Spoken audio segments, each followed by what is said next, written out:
flammes, bonjour les éveillés, je suis ravie de vous retrouver pour une vidéo auquel je n'avais pas pensé avant mais qui est hyper importante dans le parcours de flammes jumelles. On parle de switch.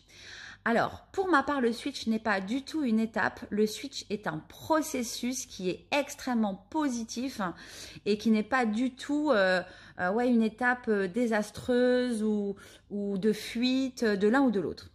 En fait, donc, pourquoi on parle de switch? Parce qu'on a l'impression, ou on pense, ou on constate que le runner ne fuit plus et que c'est le chaser qui fuit. Donc, c'est l'inversement en fait des comportements, des polarités.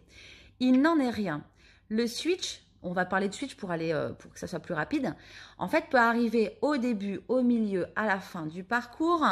Il peut se passer une seule fois ou plein de fois.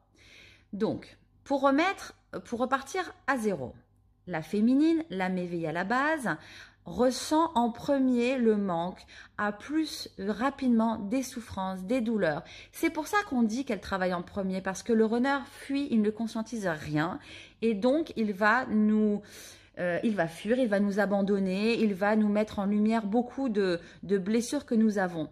Donc, c'est pour ça que la féminine travaille en premier et qu'elle va inconsciemment et du coup par la force des choses faire travailler le runner.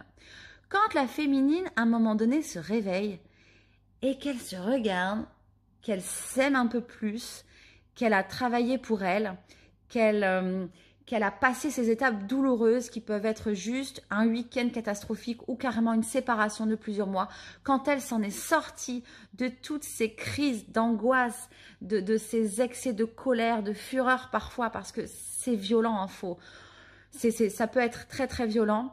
Quand elle se sort de ça et qu'elle est fière d'elle et qu'elle s'est rendue compte que le chemin vers elle, vers sa lumière, vers son soleil, lui est profitable et qu'elle a grandi, elle est contente et du coup, elle a moins pensé à son jumeau, elle s'en est sortie toute seule.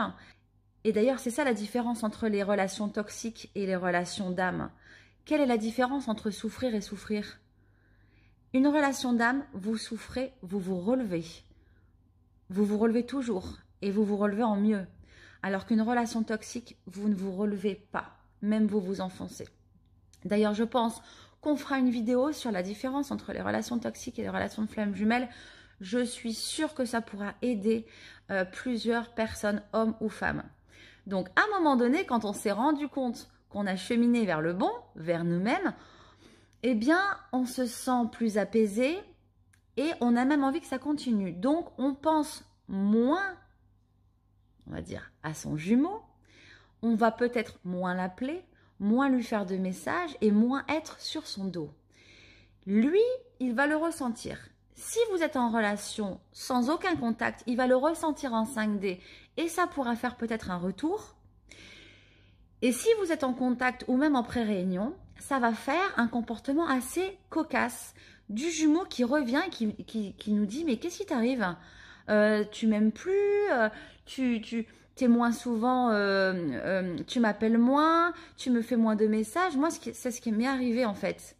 Il était même jaloux et je m'étais pas rendu compte de ce qui m'arrivait, mais il avait totalement raison. Encore une fois. Et j'étais vraiment plus tournée vers moi-même.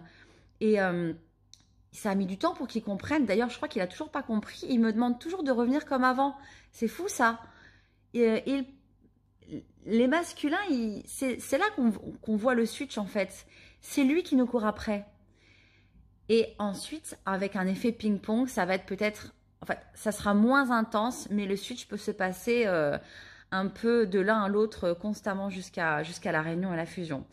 Honnêtement, le switch, c'est un processus vers la guérison. C'est même en fait la résultante d'une guérison.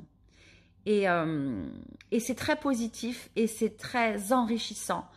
Une fois qu'on a switché, je pense qu'on ne peut plus revenir en arrière. Il peut se passer des petits comme ça, des petits tournois de ping-pong, mais on ne peut plus revenir en arrière. On a vraiment avancé et c'est tellement bon qu'après on se stabilise. On se stabilise. On est moins en train de penser tout le temps à lui, quoi. Et on pense vraiment à notre éveil à nous, à notre évolution. Voilà ma définition donc de ce terme switch. Je remercie Muriel et Cathy qui m'ont, à force de discussion, en fait, un peu demandé indirectement de faire cette vidéo. J'espère que ça vous a éclairé et peut-être vous vivez ça en ce moment. Alors, je vous demande si vous voulez bien de témoigner pour que ça puisse aider le plus grand nombre d'entre nous. Je vous embrasse très fort. Si vous pouvez mettre un petit pouce bleu et vous abonner, ça m'aiderait beaucoup en ce moment sur cette chaîne comme un phénix qui parle de flammes jumelles, d'amour, de spiritualité et aussi de médecine douce.